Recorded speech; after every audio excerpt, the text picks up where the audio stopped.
নজিরবিহীন আতিথেয়তায় সৌদি যুবরাজ মোহাম্মদ বিন সালমানকে হোয়াইট হাউসে বরণ করে নিয়েছেন মার্কিন প্রেসিডেন্ট ডোনাল্ড ট্রাম্প। বহুল আলোচিত এই বৈঠকে স্থান পেয়েছে প্রতিরক্ষা চুক্তি, খাশোগি হত্যাকাণ্ড এবং ইসরায়েলের সঙ্গে সম্পর্ক স্বাভাবিককরণের মতো গুরুত্বপূর্ণ বিষয়।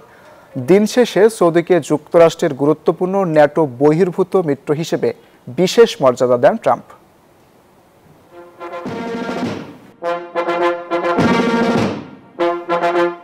জমকালো আয়োজনে সৌদি যুবরাজ মোহাম্মদ বিন সালমানকে মঙ্গলবার হোয়াইট হাউসে স্বাগত জানান মার্কিন প্রেসিডেন্ট ডোনাল্ড ট্রাম্প।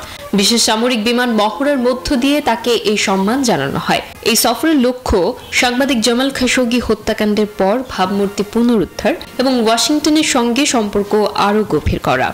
এক্সট্রিম মশার কয়েল প্ল্যান্ট ফাইবার দিয়ে তৈরি, তাই সহজে ভাঙে না, সুগন্ধিযুক্ত ও নিরবিচ্ছিন্নভাবে জ্বলে। ডেঙ্গু, চিকুনগুনিয়া বাহি সহ যে কোনো মশার বিরুদ্ধে দেয় এক্সট্রিম সুরক্ষা। ওভাল অফিসের বৈঠকে মার্কিন গোয়েন্দা তথ্য নাকচ করে ট্রাম্প দাবি করেন সাংবাদিক জামাল খাশোগি হত্যায় যুবরাজের কোনো ভূমিকা ছিল না। একই সাথে সৌদির কাছে F-35 যুদ্ধবিমান বিক্রি সহ একটি প্রতিরক্ষা চুক্তিরও ঘোষণা দেন তিনি।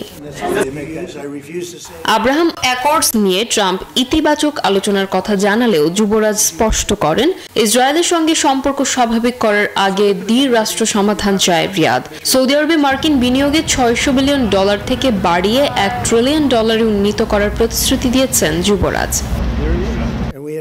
দিনের শেষে সৌদি আরবকে যুক্তরাষ্ট্রের গুরুত্বপূর্ণ নেটো বহির্ভূত মিত্র হিসেবে মনোনীত করেন ট্রাম্প। সেই সাথে দেন দুই দেশের সম্পর্কে নতুন উচ্চতায় নিয়ে যাওয়ার আনুষ্ঠানিক ঘোষণা। Desk report, news 24।